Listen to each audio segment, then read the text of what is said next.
महात्मा गांधी गारी पूलमाल वलसिगा विज्ञप्ति చేస్తున్నా అదేవిధంగా ఎంపీపీ గారిని జడ్పీసీ గారిని కూడా మరి పూలమాల వేసి గాంధీ గారికి ఎంపీ ప్లీజ్ అది ఎంఆర్ఓ గారు కూడా అధికారులు ఎంఆర్ఓ గారు ఎంపీటీ సార్ స్పెషల్ ఆఫీసర్ అందరూ ఒక్కొక్కరు అందరూ దాన్ని ఉండే వార్డు మెంబర్లు అందరూ వార్డు మెంబర్లు మండల ఎంపీ సర్పంచ్ దయాకర్ గారు మండల అధ్యక్షుడు అదే వివిధ ప్రజాప్రతినిధులందరూ కూడా దయచేసి బాబు అజెండా సైడ్ పెట్టి తొందరగా ఎక్కాబో గాంధీ తాత ఎక్కపోండి అలా తీసుకోబో ఎన్కీపో అన్ని అది ఎన్కి పెట్టుకో బాబు ఎక్కబో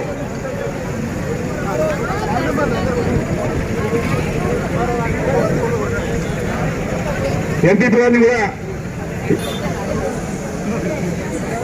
महात्मा गांधी महात्मा गांधी महात्मा गांधी महात्मा गांधी स्वतंत्र भारत की स्वतंत्र भारत की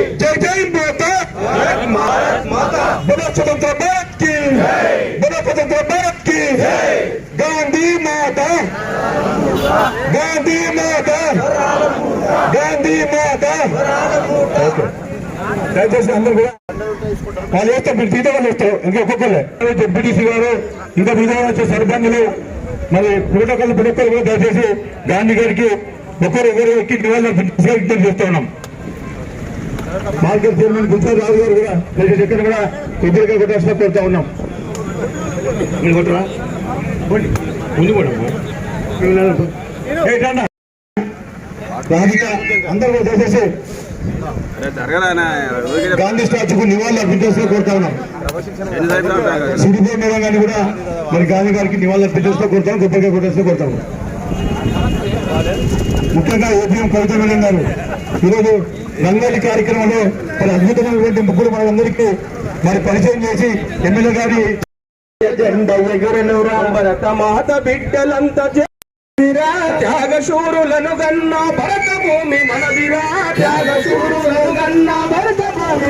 వందే మాతరం, వందే మాతరం. बोलो भारत माता की, बोलो भारत माता की. जय जवान, जय जय जवान, जय किसान.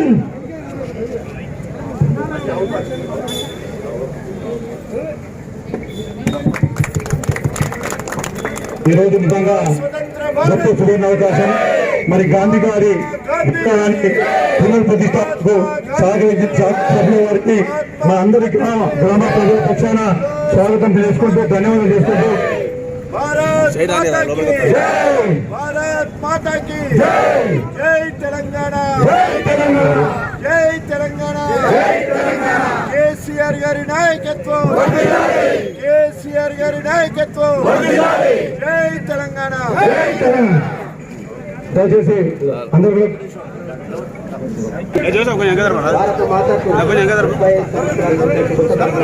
స్వర్ణ భారతి, భారతి అమ్మ భారతి, మదలి భారతి.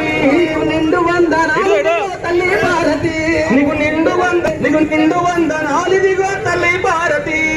అన్నేయుల పాలన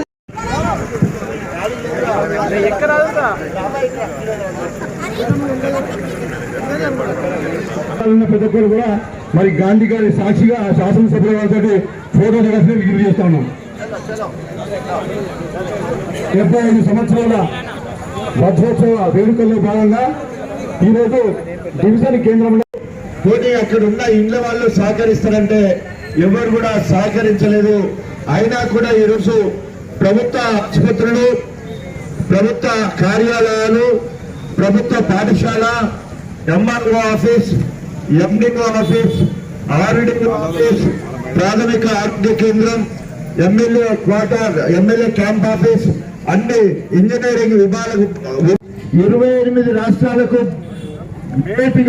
ధీటుగా ఉండాలనే ఉద్దేశంతో ఈ నెల 8వ తారీఖు నుంచి మరి 22వ తారీఖు వరకు వజ్రోత్సవాలు ప్రతిరోజు ఒక కార్యక్రమం చేయాలని పిలుపునివ్వడం జరిగింది.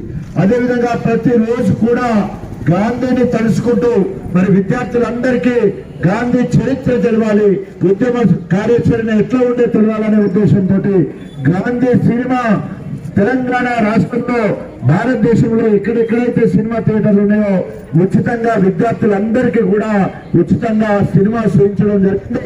అంతేకాకుండా తెలంగాణ రాష్ట్రంలో ఉన్న 1,20,00,000 ఇళ్లకు ప్రతి ఇంటి మీద మరి జెండాలు ఎగిరేసే విధంగా, త్రివర్ణ పథకాలు ఎగిరేసే విధంగా ఈరోజు ఉన్నాయి. మనం వస్తుంటే గొప్పగా జాతీయ భావాన్ని చాటుతూ పైన కాషాయం, మధ్యలో తెలుపు, కింద మరి పచ్చదనంతో కూడిన మధ్యలో ధర్మచక్రం వేసుకుని ప్రతి ఒక్కరికి ఏ రకంగా జెండా కట్టాలని అవగాహన కల్పించి ప్రభుత్వ అధికారులు ఎంతో గొప్పగా ఏర్పాటు చేసి మా ఎంఆర్ఓ గారు, మా ఎంపీడీఓ గారు, అదేవిధంగా సిఐఎస్ పోలీస్ సిబ్బంది గొప్పగా మనము ఫ్రీడమ్ రన్ చేశాము, ఫ్రీడమ్ ర్యాలీ చేశాము.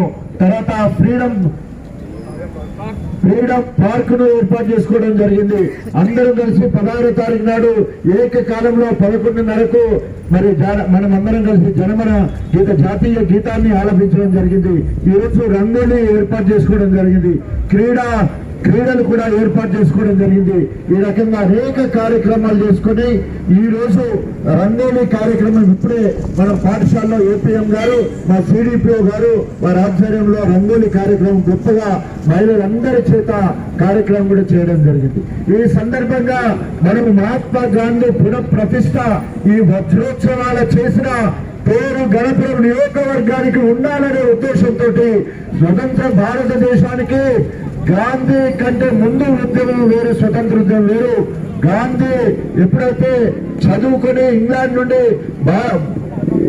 పట్టభద్రులుగా లా చదివి వచ్చిన తర్వాత బారిస్టర్ అయిన తర్వాత వారు భారతదేశానికి వచ్చిన తర్వాత వారు వినూతనమైన కార్యక్రమాలు చేసి అహింస మార్గంలో శాంతియుతంగా ప్రేమపూర్వకంగా మరి త్యాగాలు చేసి తెలంగాణ తీసుకొచ్చినట్టే ఆనాడు మహాత్మా గాంధీ నాయకత్వంలో జాతీయ స్థాయిలో అనేక ఉద్యమాలు జరిగితే ఎక్కడ కూడా త్యాగాలు చేయాలి, ఎదురు తిరగొడ్డుదు,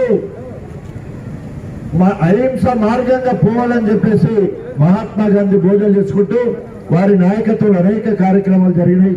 ముందుగా అన్నిటికంటే ముందుగా జలియన్వాలా బాగ్లో పంజాబ్ లో 1919లో మొట్టమొదటిసారి ఒక 20,000 మంది జాతీయవాదాన్ని మా భారతదేశం మాకు కావాలి, బ్రిటిష్ గో బ్యాక్ అని చెప్పేసి నినాదాలు చేస్తూ 20,000 మంది ఒకటే దగ్గర జమ కూడితే అప్పటి వరకు మరి వేరే అధికారి ఉండే డయ్యర్, అక్కడ జనరల్ డయ్యర్ అక్కడికి వచ్చిన తర్వాత 24 గంటల్లోనే మరి సైనిక చర్య తీసుకొని పిట్టలను కాల్చినట్టు 10 నిమిషాల్లో 1200 మంది స్వతంత్ర వీరులను ఆ రోజు బ్రిటిష్ పాలకులు పొట్టన పెట్టుకున్నారు. అక్కడ క్షతగాత్రైన వాళ్ళు వివిధ సందర్భాల్లో హాస్పిటల్ కొందరు, ఇంటికాడ కొందరు, దాదాపు మళ్ళీ 2,000 మంది మరి దాంట్లో చనిపోవడం జరిగింది. 5,000 మంది వరకు క్షతగాత్రులు దెబ్బలు తగిలి మరి వికలాంగులుగా మిగిలిపోయిన వారు ఉన్నారు. అది 1919లో. అదేవిధంగా 1920లో మరి సహకార నిరాకరణ ఉద్యమం, అంటే మనం ఎక్కడ కూడా ప్రభుత్వ పరంగా సహాయం తీసుకోవద్దు, వాళ్ళ ద్వారా అవార్డులు వచ్చినా ఉద్యోగాలు వచ్చినా వారి ద్వారా ఏ బహుమతులు వచ్చినా కూడా ఎక్కడ తీసుకోవచ్చు, నిరాకరించాలని చెప్పేసి గాంధీ గారు ఒక పిలిపిస్తే ఆ గాంధీ గారి పిలుపుని అందుకొని మరి స్వతంత్ర ఉద్యమంలో పాల్గొన్న వాళ్ళు ప్రజలందరూ కూడా గాంధీ మార్గంలో నడవడం జరిగింది. 1930లో ఉప్పు సత్యాగ్రహం మనందరూ కూడా తెలుసు. ఉప్పు సత్యాగ్రహం దండి యాత్ర అంటారు. ఆ దండి యాత్రలో పాల్గొని అప్పుడు ఉప్పు మీద ఒక చట్టాన్ని తీసుకురావడం జరిగింది బ్రిటిష్ వాళ్ళు. దానికి వ్యతిరేకంగా మన ఉప్పును మనమే తయారు చేసుకుందామని చెప్పి మరి 75 మందితో మొదలుపెట్టి 2,000 మంది వరకు దండి యాత్రలో పాల్గొని ఉప్పు సత్యాగ్రహం చేసిన చరిత్ర.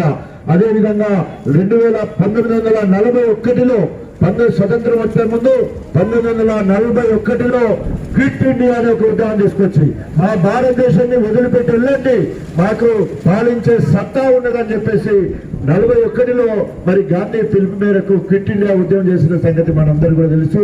అదేవిధంగా 1947 ఆగస్టు 15వ తారీఖు మరి భారతదేశానికి స్వతంత్రం ప్రకటించి అర్ధరాత్రి మరి బ్రిటిష్ వాళ్ళందరూ కూడా వెళ్ళిపోయిన దానికి నాయకత్వం మహాత్మా గాంధీ గారు, చాచా నెహ్రూ గారు, సర్దార్ వల్లభాయ్ పటేల్, ఇలాంటి అనేక మంది మరి ఆనాడు స్వతంత్ర ఉద్యమంలో పాల్గొన్నారు. మనందరూ కూడా తెలుసు. తర్వాత స్వయం పాలన వచ్చింది. నెహ్రూ మొట్టమొదటి మరి ప్రధానమంత్రిగా చేయడానికి, అదేవిధంగా సర్దార్ వల్లభాయ్ పటేల్ రక్షణ శాఖకు, ఇట్లా అనేక మంది అనేక శాఖలు తీసుకొని గొప్పగా మళ్ళీ సర్దార్ పటేల్ నాయకత్వంలో అప్పటి వరకు 584 ఆస్థానాలు ఉంటే గాంధీ గారి సహకారంతో ఎక్కడ పోయినా ఒక టీమ్ లీడర్ గా పిఎం అప్పుడున్న ప్రధానమంత్రి జవహర్లాల్ నెహ్రూ పోయి రాజులతో మాట్లాడి ఆ రాజులందరినీ ఒప్పించి వారికి గవర్నర్ ఇస్తాము, రాజభరణాలు ఇస్తామని చెప్పించి అందరినీ కూడా విలీనం చేయడం జరిగింది.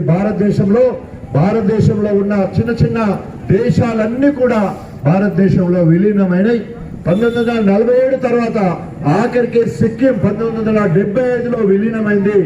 మన హైదరాబాద్ దేశం నిజాం రాజు పాలనలో ఉండే ఆ నిజాం రాజు మరి సెప్టెంబర్ 17, 1948లో సైనిక చర్యకు భయపడి ఆనాడు హైదరాబాద్ దేశాన్ని భారతదేశంలో విలీనం కావడానికి ఒప్పుకోవడం జరిగింది. అందరూ ఒకసారి చప్పట్లు కొట్టాలి. నిజంగా మనకు స్వతంత్రం వచ్చింది, భారతదేశంలో కలిసింది 48 సెప్టెంబర్ 17 ఆ రోజు విలీన దినంగా మనం చెప్పుకుంటున్నాం. ఎందుకంటే భారతదేశంలో మనం విలీనమైనాం కాబట్టి అప్పటి నుండి విలీన దేశంగా ఉంటున్నాం. అప్పటి నుండి ఇప్పటి వరకు 75 సంవత్సరాల స్వతంత్ర భారతదేశంలో ఇప్పటికీ కూడా అనుకున్న స్థాయిలో ఎదగలేకపోయినాం. మనకంటే ఎన్నో దేశాలకు స్వతంత్రాలు వచ్చినాయి. అవన్నీ డెవలప్డ్ కంట్రీగా, అభివృద్ధి చెందిన దేశాలుగా పేరున్నది. మన దేశానికి మాత్రం ఇండియా ఈజ్ డెవలపింగ్ కంట్రీగానే ఇంకా పేరున్నది. అంటే అనుకున్న స్థాయిలో ప్రజలకు పాలన అందించలేకపోవడం, అనుకున్న స్థాయిలో వ్యవసాయానికి నీరు అందించలేకపోవడం, అనుకున్న స్థాయిలో విద్యుత్తును అందించలేకపోవడం, అనుకున్న స్థాయిలో నిరుద్యోగులకు ఉద్యోగాలు ఇవ్వలేని పరిస్థితి. ఈరోజు కేంద్ర ప్రభుత్వ అలసత్వం వల్ల, సరైన ప్రణాళిక లేకపోవడం వల్ల ఈరోజు అనుకున్న స్థాయిలో పాలన అందించలేం. కానీ అన్నిటికంటే చిన్న రాష్ట్రం, వయసులో చిన్న రాష్ట్రం, 8 సంవత్సరాల కాలంలో తెలంగాణ రాష్ట్రంలో 1 కోటి ఎకరాల మాగానికి నీళ్లు అందిస్తా ఉన్నాం. ప్రతి ఇంటికి తాగడానికి నీళ్లు ఇస్తా ఉన్నాం. అదేవిధంగా మన తెలంగాణలో ఉన్న చెరువులన్నీ కూడా మరమ్మతులు చేసుకోగలిగినాం. ప్రతి ఇంటికి ఫిల్టర్ చేసిన వాటిని, గోదావరి నీళ్లను తాగడానికి ఇంటింటికి నల్లబెట్టి మనం ఇస్తున్నాం. ఈ రోజు 24 గంటల కరెంటు భారతదేశంలో ఎక్కడ ఇస్తలేరు, మనం 24 గంటల కరెంట్ ఇస్తున్నాం. ఒక రైతుకు కరెంటే కాకుండా ఇళ్లల్లో 24 గంటలు, ఫ్యాక్టరీలలో 24 గంటలు, ఇండస్ట్రీ 24 గంటలు, వాణిజ్య వ్యాపార సంస్థలకు 24 గంటలు ఇస్తున్న ఏకైక రాష్ట్రము తెలంగాణ రాష్ట్రం. నీటి వనరులను ఉపయోగించుకొని దాదాపు 500 టీఎంసీ గోదావరి నీటిని కాళేశ్వరం ప్రాజెక్టు ద్వారా 640 ఫీట్ల హైట్కి తీసుకుపోయి మరి ఈరోజు 22 జిల్లాలకు నీళ్లు అందిస్తున్న మన కాళేశ్వరం ప్రాజెక్టు. ఇట్లా చెప్పుకుంటూ పోతే మహిళల సంక్షేమం కోసం భారతదేశంలో ఎక్కలేదు. కళ్యాణ లక్ష్మి, షాదీ ముబారక్, కేసీఆర్ కిట్టు, బిడ్డ పుడితే 13, కొడుకు పుడితే 12,000 ఇస్తున్న ఏకైక రాష్ట్రం మన తెలంగాణ రాష్ట్రం. మన తెలంగాణ రాష్ట్రంలో 968 గురుకుల పాఠశాలలు ఉన్నాయి. దీంట్లో సగం కూడా ఒక్కొక్క రాష్ట్రంలో లేవు. ఆ రకంగా విద్యాపరంగా అనేక రకాలుగా మనం ముందు వరుసలో ఉన్నాం. అందుకనే ఇలాంటి పాలన దేశంలో కావాలంటే, ఈ దేశం ఏ ఒక్కరిది కాదు, 28 రాష్ట్రాల ప్రజలందరూ కలిసినే భారతదేశం. సో మనము బాధ్యతాయుతంగా ముందుకు పోవాలి.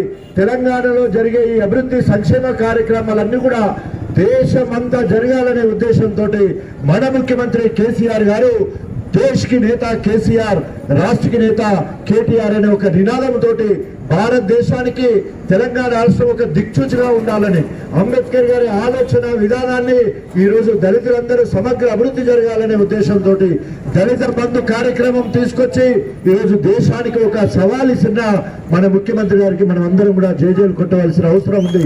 ఇలాంటి పాలన మరి భారతదేశం మొత్తం కావాలన్నప్పుడు తప్పకుండా భారతదేశంలో ఉన్న ప్రభుత్వాల ప్రక్షాళన జరగాలనే ఆలోచనతో మనం అందరం కూడా దాంట్లో భాగస్వామ్యం కావాలి.